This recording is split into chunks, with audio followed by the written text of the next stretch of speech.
ये लीजिए माँ जी, खाना खा लीजिए। सरला खाने को अपनी तरफ लेती है और ऊपर देखकर कहती है, हे भगवान, आपका शुक्रिया अदा, आपने मुझे खाना दिया। ये मेरी सास पता नहीं कैसी है, रोज खाना बनाकर मैं देती हूँ और शुक्रिया भगवान का करती है, और मुझे एक बार कहती भी नहीं है कि खाना स्वादिष्ट बना है। मेरा तो मन करता है कि मैं इसे जहर देकर मार दूं। सुमित्रा जब भी सरला को खाना देती थी, सरला भगवान का धन्यवाद करती थी। फिर दूसरे ही दिन सुमित्रा सरला को चाय बनाकर देती है। हे भगवान, आप बहुत अच्छे हैं। आपने आज फिर मुझे खाना और चाय दोनों दिया, इसके लिए आपका शुक्रिया अदा। इस बुढ़िया ने तो परेशान कर दिया है। सिर्फ इसके लिए मुझे इतनी मेहनत करके चाय बनानी पड़ती है और ये भगवान का शुक्रिया अदा करती है। इसे तो मैं मजा चखाती हूँ। क्या हुआ बहू, तुम क्या सोच रही हो? माँ, वो ये चाय ठंडी हो गई, मैं इसे फिर से गर्म करके लाती हूँ। कोई बात नहीं, मैं ठंडी चाय ही पी लूंगी। नहीं नहीं, आप मेरे होते हुए ठंडी चाय मत पीजिए, मैं इसे अभी गर्म करके लाती हूँ। सुमित्रा चाय लेकर किचन में जाती है। मेरी बहू कितनी अच्छी है, मुझे ठंडी चाय भी नहीं पीने दिया। ये मेरा कितना ख्याल रखती है। मेरी बहू तो सोना है सोना, मुझे भी उसके लिए कुछ करना चाहिए। वहीं दूसरी तरफ सुमित्रा चाय में फूड पॉइजन की दवा मिला देती है और वो चाय लेकर सरला को दे देती है। बहू, तू मेरा कितना ख्याल रखती है। मैं चाहती हूँ कि ये चाय आज तू भी।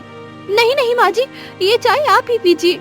नहीं बहू, तू मेरा कितना ध्यान रखती है, मुझे ठंडी चाय भी नहीं पीने देती। आज तू चाय पी। नहीं नहीं माँ जी। अरे माँ, इतने प्यार से अगर बोल रही हैं तो चाय पी लो ना यार।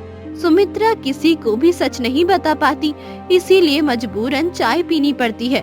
चाय पीने के कुछ देर बाद सुमित्रा के पेट में बहुत दर्द शुरू हो जाता है। सुमित्रा अपने रूम के बिस्तर पर लेटी होती है। माँ, मुझे बहुत दर्द हो रहा है।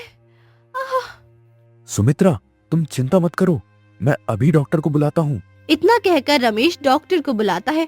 डॉक्टर घर आता है और सुमित्रा का चेकअप करता है। क्या हुआ डॉक्टर? मेरी पत्नी ठीक तो हो जाएगी ना?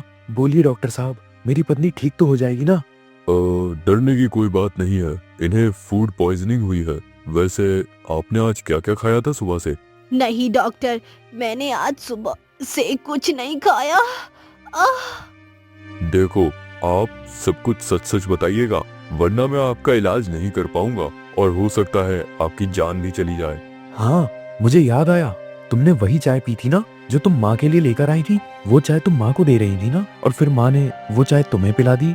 लगता है मैंने जिससे मैं फूड पॉइजन की दवाई मिलाई थी, उस चाय को पीने की वजह से मुझे फूड पॉइजनिंग हो गई है।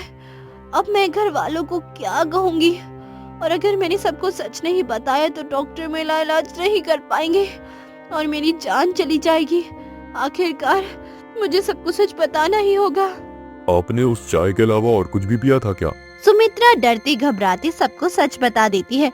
सुमित्रा की बात सुनकर सरला कहती है, बहू, मैंने तुझे कितना अच्छा समझा था और तूने मेरी जान लेने की कोशिश की। ये तूने अच्छा नहीं किया, तूने मेरा विश्वास तोड़ दिया। मैं तेरे ऊपर आग बंद करके विश्वास करती थी और तूने मेरे साथ ऐसा किया। मुझे तुझसे ये उम्मीद नहीं थी। सुमित्रा, तुम मेरी माँ के साथ ऐसा कैसे कर सकती हो? वो तो भला हो ऊपर वाले का, जिसने माँ को बचा लिया। आखिरकार तुम्हारी तबीयत तुम्हारी वजह से ही खराब हुई है। अब जैसा करोगी वैसा ही तो भरोगी ना। ये सब तुम्हारी ही करतूत है।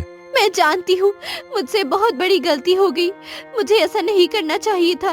मेरी आंखों पर भगवान के प्रति ईर्ष्या की पट्टी बंध गई थी। माँ जी, मुझे माफ कर दीजिए। बहू, तुझे तेरी गलती का एहसास हो गया है, मेरे लिए इतना ही काफी है। तुझे माफी मांगने की कोई जरूरत नहीं है।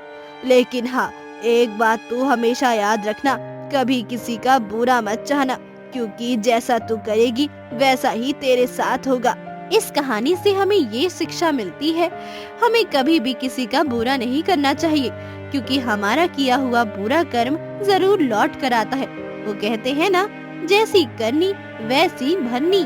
तो दोस्तों, कैसी लगी आपको ये कहानी? हमें कमेंट बॉक्स में जरूर बताएं और ऐसी ही मजेदार कहानियाँ सुनने के लिए हमारे चैनल को सब्सक्राइब जरूर कर लें।